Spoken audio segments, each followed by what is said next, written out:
Nah, di pertemuan itulah Dewi ini mengajak Nana untuk ikut ritual. Yang anehnya, di setiap petilasan itu, Dewi selalu menyuruh Nana untuk meracik sesajennya. Setelah Nana ini meracik sesajen dan juga menyalakan dupa, dia kemudian mencium aroma wangi dari dupa itu. Tapi nggak lama kemudian, wanginya ini berubah menjadi. Yang membuat Nana merinding adalah di situ banyak banget foto orang-orang, dan foto orang-orang ini diletakkan di atas singgasananya. Nggak tahu ini foto-foto siapa. Dalam posisi menunduk itu dengan cahaya dupa yang menyala di depannya, dan dia ini melihat ada bayangan wajah perempuan. Tapi leher dan juga badan sosok perempuan ini itu nggak.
Bismillahirrahmanirrahim. Assalamualaikum warahmatullahi wabarakatuh. Sobat Kembara Sunyi dimanapun teman-teman berada. Pada kesempatan kali ini kami akan membagikan cerita yang dikirim oleh Sobat Kembara yang bernama Nana yang asalnya dari Cilacap, Jawa Tengah. Sebelum kita masuk ke ceritanya, untuk teman-teman yang nonton tayangan ini dan belum subscribe, jangan lupa untuk subscribe lebih dulu agar channel Kembara Sunyi ini lebih berkembang lagi dan kami lebih bersemangat lagi dalam membuat konten-konten terbaru di Kembara Sunyi. Dan untuk teman-teman yang telah mendukung kami sejauh ini, kami mengucapkan terima kasih banyak. Semoga amal kebaikan teman-teman dibalas kebaikan berlipat oleh Allah Subhanahu wa Ta'ala.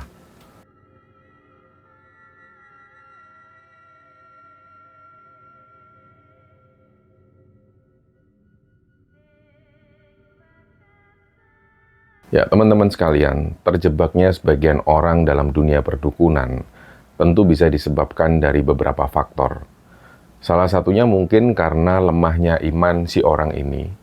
Dan kalau kita menemukan orang yang semacam ini, itu seharusnya kita tidak boleh dulu menghujat. Biasanya lemahnya iman ini disebabkan juga dengan banyak hal. Nah, ini adalah tugas kita. Dan tugas kita bukan menghujat, tapi harus mengarahkan mereka. Bantu mereka untuk bertambah imannya. Tentu ini sama banyak cara. Selain itu ada orang yang terjebak dalam praktek perdukunan. Salah satunya adalah ketika mereka terjebak dengan masalah dan di situasi itu mereka tidak sabar dalam melakukan ikhtiar.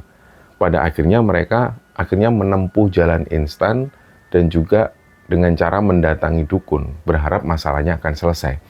Padahal dukunnya sendiri ini juga manusia biasa yang masalahnya dia juga banyak juga. Nah, yang terjadi, orang yang bermasalah ini kemudian ketemu dengan dukun yang dia juga punya masalah. Malah kemudian akan muncul masalah baru. Dan teman-teman harus tahu, dukun sekarang nggak seperti dukun di zaman dulu atau dukun di film-film yang selalu berpenampilan serem.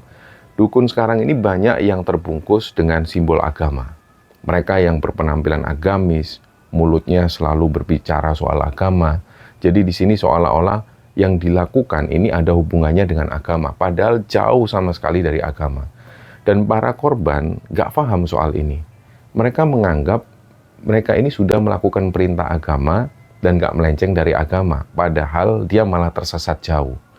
Nah, dari representasi ayat dan juga hadis-hadis Nabi, sangat jelas bahwa Islam melarang umatnya untuk melakukan aktivitas perdukunan, baik sebagai pelaku maupun sebagai konsumen.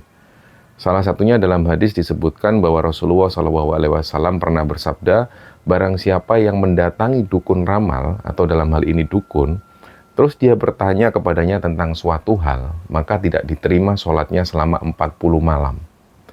Nah, jadi cerita di episode kali ini teman-teman, kami akan membagikan pengalaman dari sobat kembara yang bernama Nana, yang asalnya dari Jawa Tengah.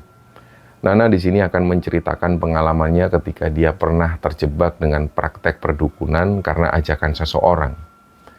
Nah, Nana ini pernah mengalami jungkir balik hidupnya pada tahun 2017. Awalnya dia ini adalah sosok perempuan yang biasa saja ya, sama kayak kita semua. Dia menjalani hari-hari dengan rutinitas yang sama, tapi berjalannya waktu, hidupnya ini kemudian diguncang oleh cobaan yang begitu berat. Sampai-sampai hal ini akhirnya membuat Nana ini terjerumus ke dalam lingkaran gelap yang nyaris menghancurkan segalanya. Nah, ini adalah kisah tentang kehilangan, pengkhianatan, dan bagaimana dia akhirnya menemukan jalan untuk pulang. Jadi ceritanya setelah menikah dengan suaminya yang orang Malang, Nana tinggal di Malang, terus dia di situ mencoba beradaptasi, dia tinggal di rumah mertuanya. Disitulah Nana membiasakan diri dengan kehidupan yang ada di Malang. Sampai pada akhirnya Nana pun hamil dan melahirkan anak pertamanya. Di momen itu Nana merasa bersyukur sekali dia bisa merasakan sebagai seorang ibu. Dia rawat betul-betul bayinya dengan baik. Dan setiap saat dipastikan juga supaya bayinya ini nyaman dan sehat. Nah, menginjak usia bayinya 9 bulan, ada peristiwa tragis yang menimpa Nana dan keluarganya. Hari itu Nana ingat betul, hari Sabtu, tanggal 22 April tahun 2017. Nana benar-benar ingat tanggal ini karena ini adalah hari di mana dia mengalami peristiwa yang menyakitkan. Sekaligus ini adalah peristiwa duka. Di sebuah rumah sakit di Malang, waktu itu dia ada di sebuah ruang ICU. Nana harus menerima takdir pahit bahwa anak perempuannya yang masih bayi, yang usianya baru 9 bulan itu, dinyatakan meninggal dunia oleh dokter. Dan ketika mendengar kabar ini, rasanya ruangan di sekitar itu jadi gelap. Jadi waktu itu dia nggak tahu harus ngomong apa antara jengkel dan sedih. Kalau harus marah, apakah dia harus marah sama Allah? Kalau harus bersedih, apakah dia harus menangisi takdir yang memang ini sudah ditentukan jalannya oleh Allah? Jadi di momen itu, Nana kayak orang linglung. Bener-bener dia ini nggak bisa ngapa-ngapain. Jadi anak yang selama ini, dia dan juga suaminya ini nantikan, hari itu pergi selamanya. Dan sebelumnya memang bayinya ini mengalami sakit yang cukup lumayan parah. Dia mengalami panas tubuhnya yang berujung pecahnya pembuluh darah. Dan akhirnya membuat anaknya Nana ini meninggal. Nah, kehilangan itu sudah pasti menyakitkan. Tapi penderitaan Nana ini nggak berhenti sampai di situ. Di tengah duka yang mendalam itu, dia juga harus menghadapi konflik yang nggak kunjung usai dengan mertua perempuannya. Nah, hubungan Nana dan mertuanya ini memang nggak pernah akur. Ya, mulai dari perbedaan karakter, perbedaan budaya antara mertua yang Jawa Timuran dan juga Nana yang Jawa Tengah, serta dari perbedaan pola pikir dan juga pola asuh anak. Inilah yang akhirnya menjadi pemicu pertengkaran antara Nana dan juga ibu mertuanya. Nah, pada saat anak bayinya ini meninggal, Nana merasa dimusuhi dan juga dijauhi oleh sang mertua. Jadi keadaan inilah yang membuat Nana itu merasa dia nggak punya tempat lagi. Dan di situasi kehilangan dan duka inilah ketika bayinya belum juga dimakamkan, dia sudah harus menanggung beban omongan sana-sini. Terutama dari ibu mertuanya itu. Dia dihujat sana-sini. Dan juga dengan berat hati waktu itu akhirnya dia pun mengambil keputusan. Jadi dia merasa kalau dia lebih baik membawa jenazah bayinya ini untuk dimakamkan di kampung halamannya di Jawa Tengah. Nana sempat berpikir, mungkin kalau di kampung halamannya sana, di sana masih ada keluarga Nana yang bisa memahami dia. Dan pasti mereka akan lebih menerima Nana dan gak akan menghujat atau menyalahkan Nana. Nah, singkat cerita, suami Nana pun mengizinkan jenazah bayinya ini dimakamkan di kampung halamannya Nana di Jawa Tengah. Singkatnya, berangkatlah mereka menuju ke Jawa Tengah. Perjalanan dari Malang menuju ke Jawa Tengah itu rasanya terasa sangat panjang sekali. Di dalam ambulan itu, jenazah bayinya ini diletakkan di sebuah peti kecil. Di dalam ambulan itu cuma ada Nana, suaminya, dan 2 orang supir ambulan dari rumah sakit. Di sepanjang perjalanan, mereka cuma diem. Gak ada yang diomongkan waktu itu, gak ada yang dibicarakan. Mereka semua sedih waktu itu. Dan sesekali Nana melihat suaminya itu sempat nangis sesenggukan. Begitupun juga dengan Nana. Dan begitu sampai di rumah Nana, keluarga Nana menyambut Nana, suami, dan juga jenazah bayinya ini. Beberapa warga di situ juga sudah menunggu mereka. Dan singkatnya, jenazah bayi ini pun diantar menuju ke pemakaman. Dan setelah pemakaman ini selesai, Nana mengambil keputusan yang lebih berat lagi. Di situ Nana merasa konflik dengan mertuanya ini masih membekas. Dan rasa sakit hati itu masih terasa. Meskipun waktu itu dia sudah jauh dari Malang. Tapi pada akhirnya Nana berpikir, kalau dia ini merasa belum siap untuk kembali ke Malang. Dia masih butuh waktu untuk menenangkan diri. Dan di situ dia merasa dia harus menyembuhkan luka hatinya setelah kepergian anaknya. Akhirnya Nana pun memilih untuk menjalani hubungan jarak jauh alias LDR sama suaminya ini. Dalam kondisi yang sangat kacau itu, sempat ada pikiran dia itu pengen berpisah sama suaminya. Tapi hal ini dia urungkan dan singkatnya suami Nana pun kembali ke Malang. Nana tinggal di rumahnya di Cilacap sana. Nah, Nana waktu itu merasa dia ini jauh lebih tenang ketika ada di Cilacap. Jauh dari ibu mertuanya. Jauh dari omelan ini itu dari ibu mertuanya. Dan singkatnya nggak terasa waktu itu sudah 1 bulanan lah Nana ini berpisah dari suaminya. Dan selama di kampung halamannya itu, Nana berusaha untuk memulihkan dirinya. Di tengah masa-masa tenangnya itu tiba-tiba dia dihubungi oleh teman kuliahnya dulu. Kita sebut namanya Tommy. Tommy ini tinggalnya di Purwokerto. Memang Nana dan Tommy dan juga teman-teman kuliahnya yang lain ini sudah lama sekali nggak ketemu. Nah waktu itu Tommy ngajak Nana kumpul-kumpul sama teman-teman yang lain, istilahnya ngopi-ngopi.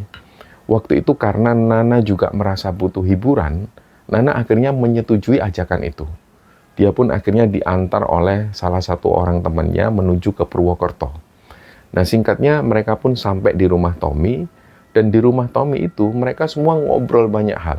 Mereka mengenang masa-masa kuliah yang penuh canda tawa. Dan obrolan itu sempat membuat Nana ini refresh lagi. Dan gak lama Tommy sempat tanya, kenapa kok Nana ini pulang ke Cilacap? Awalnya di situ Nana nggak mau cerita. Tapi dia berpikir karena Tommy ini juga sahabat lamanya, Nana pun akhirnya cerita. Dia ceritakan semuanya. Dia cerita tentang anak bayinya yang baru saja meninggal. Dia juga spill tipis-tipis soal mertuanya. Dan mendengar cerita itu, suasana ini sempat hening sejenak. Tapi nggak lama kemudian obrolan mereka ini kembali mengalir ke topik yang lain. Dan beberapa menit setelah itu, teleponnya Tommy ini bunyi. Tommy akhirnya ngangkat teleponnya itu. Kayaknya yang nelpon Tommy ini adalah salah satu temannya juga, tapi Nana nggak kenal. Akhirnya setelah ngobrol beberapa menit, Tommy memperkenalkan Nana ke temannya ini. Jadi ternyata yang ngobrol dengan Tommy barusan adalah seorang perempuan. Perempuan teman Tommy itu namanya Dewi, asalnya dari Garut. Nah ketika Nana dan Dewi ini ngobrol di telepon itu, tiba-tiba Dewi ini mengucapkan hal-hal tentang Nana yang membuat Nana ini kaget. Intinya di situ Dewi itu seolah meramal Nana. Dan Dewi ini juga menceritakan hal-hal yang sifatnya pribadi. Dan ini semua adalah tentang Nana. Dan semuanya menurut Nana ini semua benar. Nana heran di situ. Ini gimana Dewi bisa tahu soal dia? Padahal mereka sama sekali belum pernah ketemu. Nah belakangan Nana baru tahu. Dewi ini katanya adalah orang yang punya kemampuan lebih. Nah seharusnya di situ Nana sudah paham dari sini kenapa Dewi tahu semua soal Nana. Dia pikir Dewi ini memang bisa melihat diri Nana. Padahal siapa tahu Tommy yang lebih dulu ngasih tahu kepada Dewi tentang Nana. Nah sayangnya waktu itu Nana nggak mikir sampai ke situ. Karena kembali lagi bahwa dia ini lagi dalam masalah. Jadi nggak sempet mikir yang berat-berat. Nah setelah obrolan di telepon ini selesai, Tommy ngasih tahu Nana bahwa Dewi ini pengen ketemu sama Nana dan katanya Dewi akan datang ke Purwokerto. Di situ Nana pun setuju, Nana juga pengen ketemu Dewi. Dan malam itu juga setelah selesai nongkrong, Nana dan temennya ini pamit pulang. Kira-kira di bulan Juni, Dewi benar-benar datang ke Purwokerto. Ternyata yang baru Nana tahu, Dewi dan Tommy ini sudah lama pacaran. Akhirnya setelah ketemu di Purwokerto, mereka berdua gantian datang ke Cilacap untuk menemui Nana. Nah di pertemuan pertamanya itu, Nana baru tahu kalau ternyata Dewi ini memang dukun. Tapi dia nggak terang-terangan bilang kalau dia ini dukun. Nah Dewi ini selalu sering meramal pakai kartu. Dia juga sering ritual di tempat-tempat keramat dan suka melakukan ritual larungan dengan sesajen. Itu dia lakukan di gunung atau di pantai selatan. Nah di pertemuan itulah Dewi ini mengajak Nana untuk ikut ritual. Awalnya di situ Nana ini sempat ragu karena dia sama sekali nggak pernah melakukan hal ini. Tapi akhirnya Dewi berhasil meyakinkan Nana. Alasan Nana pada saat itu dia mau ikut karena memang dia ini lagi berada di titik terendahnya. Mentalnya waktu itu juga hancur sekali, hatinya juga hancur. Dia sedang konflik dengan mertuanya dan hubungan dengan suaminya ini juga lagi nggak baik-baik saja. Jadi di situ Nana merasa butuh untuk healing di suatu tempat. Dia ingin menyepi, dia ingin mencari ketenangan batin, dan di situ dia berpikir, mungkin ritual ini nantinya bisa membantu dia. Nah, singkatnya Nana pun ikut ritual ini. Ritual pertamanya ini kabarnya akan dilakukan di Gunung Serandil di Cilacap sana. Nah, ritual itu diikuti Dewi, Tommy, dan juga beberapa teman yang lain. Gunung Serandil ini memang terkenal dengan mitos pesugihannya. Tapi Nana dengan segala kepolosan dan juga kesedihannya waktu itu, dia masih tetap berpikir positif. Padahal dia tahu sebelum-sebelumnya, karena dia emang juga asli Cilacap, dia tahu dan sering mendengar tentang Gunung Serindil ini. Dan dia tahu kalau ini tempat orang biasanya untuk mencari pesugihan. Tapi dia nggak berpikir sampai ke sana. Dia berpikir toh tujuannya dia ini bukan untuk cari pesugihan. Dia cuma pengen menenangkan diri di sana. Jadi pada saat mereka semua tiba di lokasi ini, mereka semua disuruh untuk mencuci muka, cuci kaki, dan juga cuci tangan di sebuah sumur keramat di depan pendopo Mbah Gusti Agung. Nah, di pendopo itu, Dewi nyuruh Nana untuk menyalakan dupa. Dan dia meminta supaya Nana ini menata sebuah sesajen di depan meja persembahan. Dan setelah semuanya itu siap, mereka semua disuruh berdoa sambil memejamkan mata sesuai dengan keyakinan masing-masing. Nah, karena nggak punya permintaan khusus, Nana cuma mengikuti saja waktu itu. Dia berdoa sambil membacakan sholawat Nabi dan juga membaca surat-surat pendek. Tapi pada saat dia ini lagi kusuk membaca ayat-ayat itu dengan mata yang masih terpejam, tiba-tiba dia merasa ada angin yang meniup tengkuk dan juga area wajahnya. Terus samar-samar, Nana mendengar ada suara alunan gamelan. Jadi kayak seolah-olah ada pertunjukan wayang di suatu tempat, gak jauh dari sana. Suaranya itu kadang kedengeran kenceng, kadang juga hilang, dan nantinya suara ini muncul lagi. Tapi ini jelas banget terdengar di telinga Nana. Anehnya dia nggak merasa takut sama sekali. Karena pikirnya waktu itu, mungkin ada warga sekitar yang lagi ada hajatan. Nah, nggak beberapa lama suara gamelan ini pun menghilang. Tapi kemudian di telinga Nana dia mendengar suara srek, srek, yang diikuti dengan suara desisan. Nah, barulah di situ Nana ini sadar, ini suara ular. Tapi matanya masih terpejam. Dan setelah dia dengar dengan seksama, akhirnya Nana ini yakin bahwa suara ular ini itu kayaknya terdengar dari atap pendopo, persis di atas Nana. Nana yang waktu itu sudah nggak bisa konsentrasi, dia mulai takut. Dia sudah mau buka mata, dia pingin tahu ini suara apa. Dan makin penasaran, dia pun akhirnya buka mata, dia ngintip pelan-pelan. Dan pas matanya ini setengah terbuka, dia berusaha mencari tahu suara apa tadi. Nah, pada saat matanya ini berhasil kebuka, dia kaget setengah mati. Jadi di atap pendopo itu, dia melihat ada ular hijau, ini besar banget. Dan ular ini melata, seolah dia ini mau turun. Dan gerakan ular itu pas nyenggol pohon dan juga dedaunan di atap, ini mengeluarkan suara. Dan suaranya itu ngeri banget. Sontak waktu itu Nana jerit dan dia melompat ketakutan. Akhirnya dia keluar dari pendopo. Nah, di momen itu, yang pertama ngelihat Nana loncat ini adalah si juru kunci. Gak lama di situ Dewi, Tommy, dan juga teman-teman yang lain ini juga kaget ketika Nana loncat dari pendopo. Dan mereka langsung buyar dari posisi meditasinya masing-masing. Dewi dan juru kunci ini langsung tanya ke Nana, "Kamu kenapa, Nak? Ada apa, Nak? Kamu lihat apa?" Nah, di situ Nana menjawab, "Itu teh, ada ular hijau teh di atas atap teh." Nah, juru kunci dan juga Dewi akhirnya ngecek ke atas. Tapi di situ mereka nggak menemukan apa-apa. Nah, setelah itu Dewi bergumam sendiri di sebelahnya Nana. Terus Dewi ini bilang, berarti kita ini sudah disambut. Kita sudah dibukakan. Nah, Nana sendiri nggak tahu maksudnya apa. Dan setelah kejadian di pendopo itu, Dewi membawa mereka semua berkeliling menuju ke petilasan-petilasan yang ada di sana. Nah, awalnya ada petilasan Eyang A, petilasan Eyang B, dan juga yang lainnya. Yang anehnya, di setiap petilasan itu, Dewi selalu menyuruh Nana untuk meracik sesajennya. Nah, ada di sebuah petilasan waktu itu, di petilasan Nyai Nini, setelah Nana ini meracik sesajen dan juga menyalakan dupa, dia kemudian mencium aroma wangi dari dupa itu. Tapi nggak lama kemudian, wanginya ini berubah menjadi bau yang amis banget. Kayak bau amis darah dan juga besi tua. Terus kemudian aromanya ini berubah menjadi bau bangkai tikus yang sangat menyengat. Nana pingin ngomong ke temannya, tapi Nana nggak berani karena Lala lihat mereka semua ini lagi berdoa. Dan ketika ritual ini selesai dan mereka ini mau keluar, Nana yang berjalan paling belakang waktu itu. Disitulah dia sekilas ngeliat ada sosok perempuan. Perempuan ini pakai kemben, terus rambutnya itu dikonde dan ada tusuk kondenya. Dan di situ ada hiasan semacam ronce melati. Nah, si perempuan ini itu duduk di tiang petilasan. Nana lihat lagi dan wajah perempuan itu perlahan berubah dari perempuan muda. Ini berubah jadi wajah nenek tua yang keriput banget. Badannya akhirnya juga menyusut dan badannya ini bungkuk. Nana waktu itu langsung mengucap istighfar dan buru-buru berjalan. Sampai dia ini sempat nabrak teman-temannya yang lain yang ada di depannya. Nah, di tengah malam, persis jam 12 malam, Nana diajak Dewi ke Pantai Sodong. Di situ mereka melakukan ritual lelarungan kepala kerbau beserta juga dengan sajennya. Nah, kata Dewi, ritual ini untuk hajat salah satu pasiennya yang posisinya ini berada di luar Jawa.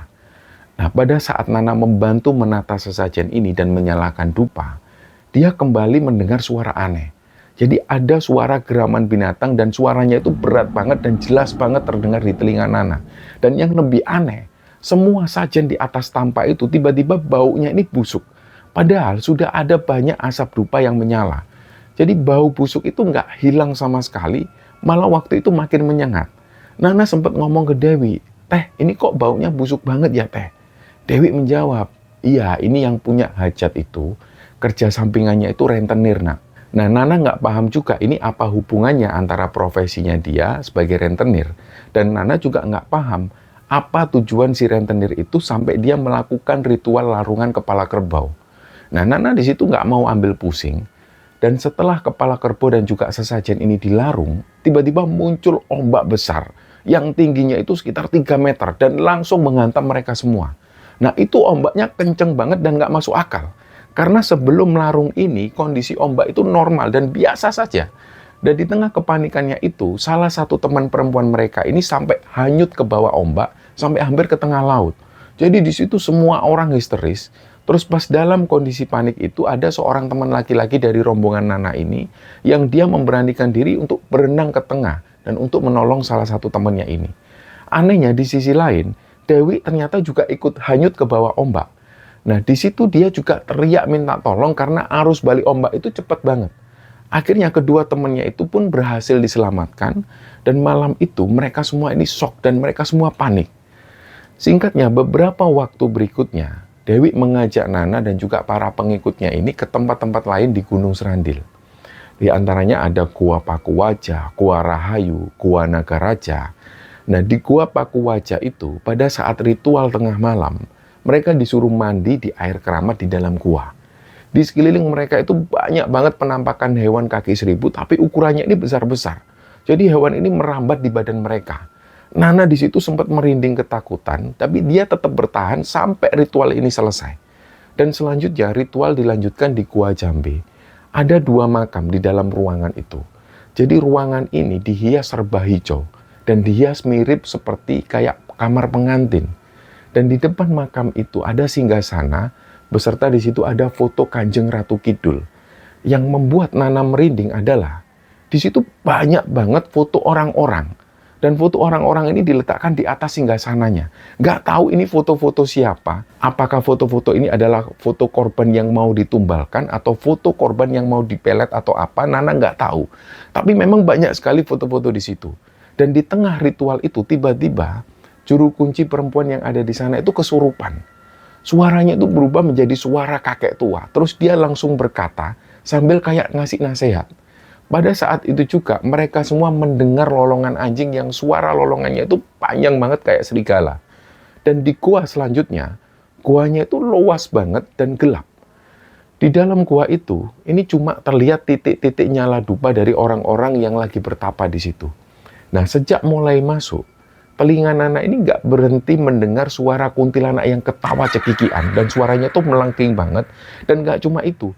dia juga dengar ada suara raman yang berat banget. Pokoknya ngeri banget di gua itu. Tapi ternyata yang mendengar suara ini cuma Nana dan satu teman perempuannya, namanya Mbak Nani. Sedangkan teman-teman yang lain ini nggak mendengar apapun. Nah terakhir, mereka menuju ke Gua Nagaraja. Gua inilah yang terkenal sebagai tempat pesugihan Nyi Blorong. Guanya itu luas, guanya menjorok ke dalam dan gelap banget. Di tengah gua, ini ada semacam sumur kecil dan tempat persembahan. Di situ rombongan laki-laki ini disuruh Dewi masuk ke dalam gua yang paling gelap. Sementara untuk rombongan perempuan, termasuk Nana, mereka disuruh melakukan ritual di depan mulut gua. Dewi di situ menyuruh Nana untuk menyalakan dupa dan menancapkannya di depan mulut gua, membentuk sebuah pagar. Nah, pada saat Nana melakukan itu, telinganya ini kembali mendengar suara desisan suara ular. Nah, diikuti juga dengan suara angin yang muncul. Nana langsung gemeter ketakutan. Kakinya ini langsung kaku, tapi bukan kram. Ya tiba-tiba kaku. Jadi kakinya ini nggak bisa digerakkan sama sekali. Dalam posisi menunduk itu, dengan cahaya dupa yang menyala di depannya, Nana merasakan dan dia ini melihat ada bayangan wajah perempuan. Jadi benar-benar di depan dia persis. Rambutnya panjang. Sosok perempuan ini itu muncul di ujung mata kiri Nana awalnya. Terus kemudian muncul di depan wajah Nana persis. Tapi leher dan juga badan sosok perempuan ini itu nggak terlihat sama sekali. Waktu itu Nana berpikir, dia ini pasti sedang berhalusinasi karena dia ketakutan banget waktu itu. Tapi pas Nana ini noleh, dia coba lihat dengan jelas. Yang dia lihat ini adalah perempuan dan badannya itu bukan badan manusia. Jadi dari leher sampai ke bawah ini badannya ular. Dan ular ini besar banget. Langsunglah di situ Nana berucap astagfirullahaladzim. Badannya langsung gemetaran ketakutan. Seketika itu juga Nana ini berusaha menjauh, dia mundur dan langsung dia berusaha untuk ngajak ngomong salah satu temannya di situ. Nana juga mencengkram tangan temannya ini. Tiba-tiba Dewi yang memperhatikan Nana, Dewi bilang, "Mbak Nana jangan lari, diam di situ Mbak, diam di situ." Dewi pun akhirnya membacakan mantra, terus dia melempar telur ayam kampung dan kembang telon ke arah sosok tersebut. Dan sosok perempuan ular ini pun menghilang. Nana waktu itu tetap pindah posisi karena pikirannya ini sudah mulai aneh-aneh. Dia takut dijadikan tumbal. Nah pokoknya waktu itu Nana nggak mau kembali lagi di tempatnya karena dia takut sesuatu terjadi pada dirinya. Dan setelah ritual ini selesai, Dewi menyirami Nana dengan berbagai macam minyak yang bau wanginya itu menyengat banget. Nana nggak tahu apa tujuannya. Dia cuma nurut aja waktu itu. Dan di hari-hari berikutnya, Dewi ini semakin sering ngajak Nana ikut ritual. Jadi seolah-olah Dewi itu merasa kalau Nana ini sudah dijadikan kayak asistennya. Dalam setiap ritual, Dewi juga sering meminta sejumlah uang ke Nana dan meminta uang ke teman-teman pengikutnya juga. Yang akhirnya membuat uang mereka ini jujur, uangnya ini terkuras habis. Herannya mereka waktu itu masih belum sadar kalau mereka ini dimanfaatkan oleh Dewi. Termasuk Nana sendiri. Nana nggak sadar kalau uangnya sering diminta Dewi. Nah suatu malam, Nana dan teman-temannya ini diajak Dewi ritual lagi ke Garut. Nah, seperti biasanya sebelumnya, Nana dan teman-teman ini sudah dimintain uang lebih dulu. Kata Dewi, mereka nanti akan melakukan ritual di hutan Lewung Sancang di Garut. Dan sesampainya di sana, itu sudah tengah malam kondisinya. Mereka istirahat dulu di rumahnya Dewi, dan siangnya mereka diajak menyeberangi sebuah muara. Dewi menyuruh mereka untuk menanam 3 potong kepala babi di bawah pohon beringin tua. Dewi beralasan katanya hal ini untuk hajat kemuliaan mereka bersama. Nah pada saat ritual menanam kepala babi ini di tengah berdoa sambil memejamkan mata, Nana itu mendengar ada auman harimau. Suaranya itu lumayan kenceng. Dan itu dia dengar 2 kali. Langsunglah badan Nana ini gemeteran, dia kaget dan juga takut. Dia tetap menahan diri untuk nggak membuka mata. Takutnya di situ memang ada harimau beneran. Nah akhirnya kejadian itu dia simpan sendiri. Dan setelah ritual ini selesai, pada saat perjalanan pulang, Dewi menyuruh mereka untuk mandi di muara yang airnya ini keruh. Dan di saat 2 teman laki-lakinya ini berenang ke tengah, Nana dan beberapa teman itu melihat ada 2 ekor buaya. Posisi buaya ini ada di pinggir muara. Waktu itu cuma moncongnya yang terlihat dan seolah buaya ini mengawasi mereka semua. Di situ Nana panik dan gak berani mandi. Nah, teman-teman yang laki-laki ini pun langsung menepi karena melihat moncong buaya ini. Nah, setelah dari hutan Sancang, mereka lanjut ke situs di daerah Ciamis. Di sana mereka kembali ritual dan mandi di Sendang.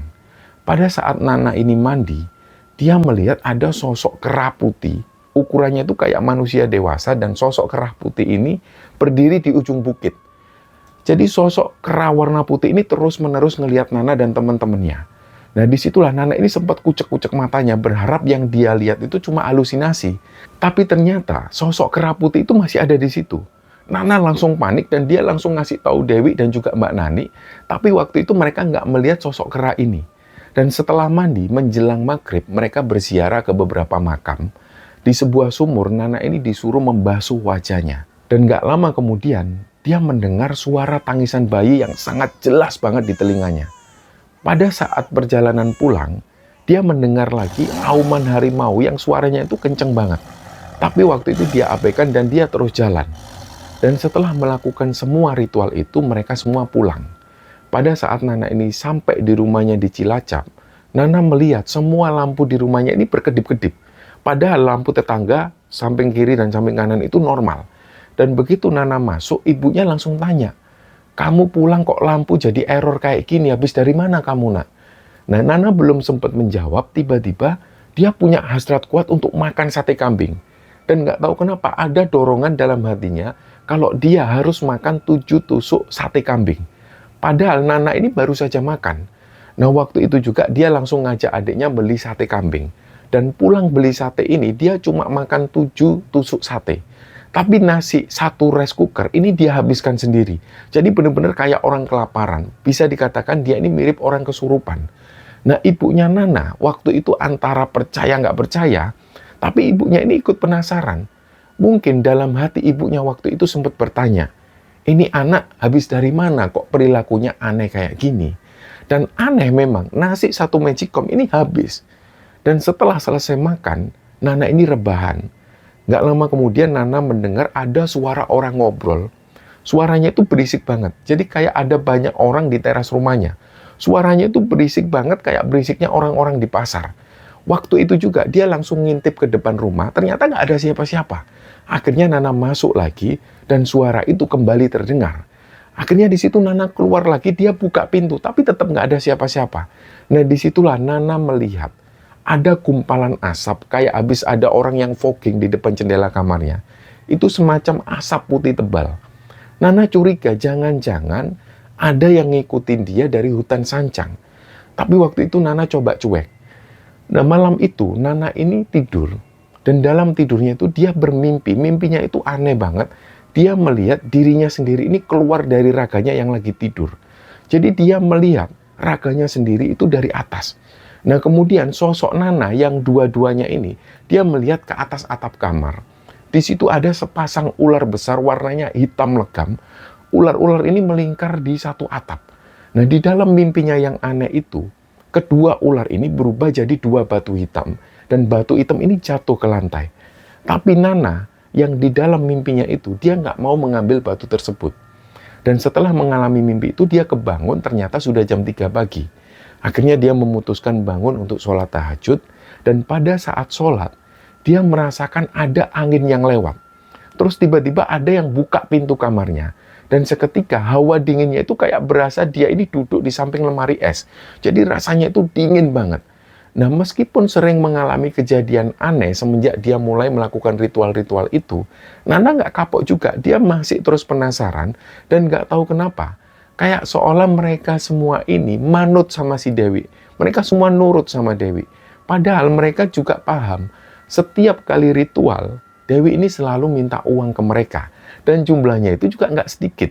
Nana ingat banget waktu itu persis tanggal 17 Agustus tahun 2017, pas tanggal merah. Nana dan teman-temannya ini diajak Dewi ritual lagi. Kali itu ritual ini akan dilakukan di Pantai Parangtritis. Nah mereka sudah bawa 2 kepala kerbau dan juga sesajen. Jadi di situ Dewi memimpin doa di tengah pantai dan tiba-tiba ada ombak besar, tingginya itu 5 meter. Mereka semua nggak siap, mereka semua belum sempat lari, jadi mereka semua akhirnya kesapu ombak besar ini. Di situ Nana dan juga 5 teman yang lainnya ini hanyut di pinggir pantai. Tapi Dewi dan Anggi, mereka ini justru hanyut ke tengah laut. Waktu itulah semua ngelihat kain jariknya Dewi ini sampai sempat kebuka. Langsunglah dengan segera Tommy dan teman laki-lakinya ini langsung menolong mereka. Nah, untungnya mereka berdua akhirnya berhasil diselamatkan. Dan setelah ritual ini selesai, pas mereka berjalan kembali ke warung, Nana melihat dari tengah laut ini muncul titik cahaya. Nah, makin lama diperhatikan, ternyata titik cahaya itu adalah barisan kereta kuda. Dan ternyata mereka semua ini ngelihat penampakan tersebut. Akhirnya Dewi memerintahkan kepada semuanya di situ untuk memberi penghormatan kepada kereta kencana yang lewat ini. Dan setelah itu rombongan kereta kencana ini memudar terus hilang. Nah, setelah ritual ini selesai, barulah satu persatu dari mereka ini mulai sadar. Ternyata nggak hanya Dewi yang dukun, ibunya Dewi ini pun juga dukun. Setelah ritual terakhir mereka ini di Parangtritis itu, mereka ini sempat terlibat konflik. Pokoknya di konflik itu membuat mereka semua ini akhirnya memusuhi Dewi. Dan secara bersamaan mereka kayak kebuka pikirannya. Jadi kayak ada semacam belenggu yang selama ini menutup kesadaran mereka. Dan pada saat itu tiba-tiba langsung kebuka. Dan mereka sadar bahwa uang mereka ini sudah banyak yang habis untuk ritual tersebut. Dan terutama memang yang diuntungkan ini adalah Dewi. Setelah dipikir-pikir lagi, dengan taunya mereka bahwa ibunya Dewi dan juga Dewi ini adalah dukun, mereka sadar salah satu dari mereka ini pasti ada yang sudah diincar oleh Dewi dan ibunya. Pasti di luar ini, Dewi dan ibunya punya rencana busuk. Nah, belakangan Nana dan teman-temannya tahu ternyata memang dari awal Dewi sengaja mengincar Nana untuk dijadikan korban. Karena Dewi tahu Nana ini lagi dalam masalah besar. Orang yang ditimpa masalah ini akan lebih mudah dimasuki alam bawah sadarnya dan cenderung akan nurut kalau diiming-imingi sesuatu, terutama yang menyangkut iming-iming masalahnya akan selesai. Dan Nana di situ memenuhi kriteria ini. Akhirnya Nana dan teman-teman ini sadar bahwa Dewi mendekati mereka ini untuk dijadikan pengikut dalam lelaku pesugihan pantai selatan. Dewi dan ibunya sengaja dari awal menipu dan memeras uang mereka untuk memenuhi persyaratan ritual pesugihan ini. Nana sampai ritual terakhir itu, dia mengalami kerugian uang sekitar 10 juta lebih. Dan teman-teman yang lain bahkan lebih banyak dari Nana. Nah, seperti yang dijelaskan tadi di tengah cerita, bahwa uang yang mereka serahkan ini nggak sedikit. Bukan ratusan ribu, tapi jutaan. Nah, pada saat Nana ini merasa dirugikan, dia sempat berusaha untuk menagih lagi uangnya. Tapi di momen itu, Dewi dan Tommy ini malah marah. Dan selanjutnya mereka berdua mempengaruhi teman-teman yang lain untuk memusuhi Nana. Disinilah titik rendahnya Nana. Dia pengennya dapat solusi atas masalahnya, malah dia dirugikan secara materi, waktu, tenaga, dan lain sebagainya. Ada perasaan sedih, ada perasaan marah juga, dan merasa dikhianati. Yang bisa Nana lakukan, dia mendoakan, terutama dia doakan kepada Dewi dan Tommy, supaya mereka ini segera bertobat dan insaf. Tapi di satu sisi lain, sebagai manusia biasa yang ditipu, Nana berharap Dewi dan Tommy ini akan mendapatkan karmanya. Nah, pada saat itu juga Nana kemudian memutuskan untuk hilang kontak sama mereka semua. Nana kemudian mundur ke belakang. Di saat pertama kali dia ketemu Tommy, dia ingat-ingat lagi. Nah, kesalahan Nana adalah dia sempat menceritakan semua masalahnya ke Tommy, teman yang sudah lama nggak pernah kontak dengan dia. Nana nggak tahu latar belakang Tommy ini apa selama mereka nggak ketemu. Ternyata semua masalah Nana inilah yang kemudian dimanfaatkan oleh Tommy. Jadi di situ Nana yakin, nggak ada orang sakti, nggak ada orang yang ngerti semacam Dewi, yang bisa tahu ini itu tanpa mengorek informasi dulu. Jadi dari situlah Nana yakin bahwa Dewi ini sebelumnya mengorek informasi dulu dari Tommy. Dewi tahu semua tentang Nana, jelas karena dikasih tahu Tommy. Ini akhirnya yang membuat seolah Dewi ini jadi orang ngerti di mata Nana. Belakangan malah Nana dapat info valid bahwa sebenarnya Dewi ini adalah pekerja seks yang menjajakan diri ke laki-laki lain. Hanya saja ketika pacaran dengan Tommy, Dewi berhenti sementara jadi. Nah, dari situ Nana dan teman-teman yang lain ini baru sadar kenapa Nana dan teman-teman yang kena tipu ini sama sekali nggak sadar bahwa mereka ini selama ini ditipu. Yang pertama, karena mereka semua yang ikut ritual ini itu adalah orang-orang yang penuh dengan masalah. Orang yang banyak masalah dan tidak berpikir realistis, mereka akan lebih mudah terjerumus dalam jeratan dukun semacam ini. Kalau saja dari awal Nana ini percaya dan sabar atas masalah yang dilalui, dan dia seharusnya berharap hanya kepada Allah, tentu ajakan Dewi ini akan ditolak mentah-mentah, dan dia akan terhindar dari segala macam penipuan ini. Dan singkatnya, di akhir bulan Agustus tahun 2017, Nana akhirnya sadar dan dia memutuskan untuk kembali melanjutkan hidupnya yang sempat amburadul. 4 bulan lamanya dia terjerumus ke dalam pengaruh dukun edan, dari bulan Mei sampai bulan Agustus tahun 2017. Nah, ketika Nana memasrahkan semua masalahnya kepada Allah, Allah menunjukkan kebesarannya. Di bulan Oktober tahun 2017, Nana mendapat kabar dari Mbak Nani bahwa Tommy dipenjara karena kasus penganiayaan. Sementara Dewi, selama Tommy dipenjara, Dewi kembali ke kebiasaan lamanya, yaitu menjadi seorang. Dia bahkan sempat kena penyakit kelamin dan hidupnya ini nomaden, terus-menerus pindah tempat. Meskipun katanya Dewi punya kemampuan meramal yang mumpuni, tapi ambisi materi membuat hidup Dewi ini berantakan. Disitulah Nana kapok, dia nggak pernah punya motif apapun untuk ikut ritual Dewi, dia cuma ingin menenangkan hati, tapi dia malah jadi korban penipuan untuk pesugihan. Tapi dia menjadikan semua itu pelajaran berharga. Dan semua peristiwa di tahun 2017 itu menjadi titik balik kesadaran spiritualnya. Jiwanya jadi lebih kuat, dia menjadi lebih tegar, dan dia yakin dirinya sekarang jauh lebih baik dari sebelumnya. Nah, teman-teman semua yang nonton tayangan ini, cerita ini memberi pesan pada kita semua bahwa ketika ada masalah, larilah kepada Allah, larilah kepada Tuhan. Nah, ini juga nasihat bagi kami juga, teman-teman. Kalau kita yang awal sebelumnya ada masalah, kita sholatnya mungkin bolong-bolong, perbaikilah sholat kita, sholatlah 5 waktu. Kalau yang sebelum ada masalah, kita ini sholatnya 5 waktu, tambah lagi dengan sholat malam, perbanyak sodako, jangan berat untuk sedekah. Seperti pesan Nabi, sedekah itu menghapus kesalahan, seperti air yang memadamkan api. Bayangkan jika api itu adalah masalah yang kita hadapi, dan sedekah adalah air untuk memadamkan api itu. Nah, kunci ketika ada masalah, tidak lari ke dukun, tapi mendekat pada Allah Subhanahu wa Ta'ala. Seperti kisah Nabi Yunus yang dimakan ikan, teman-teman. Ini bisa kita petik pelajaran. Bayangkan Nabi Yunus ini adalah kita. Ketika Nabi Yunus dimakan ikan besar dan dibawa ke laut dalam dan juga gelap, bayangkan ikan besar itu adalah masalah yang kita hadapi.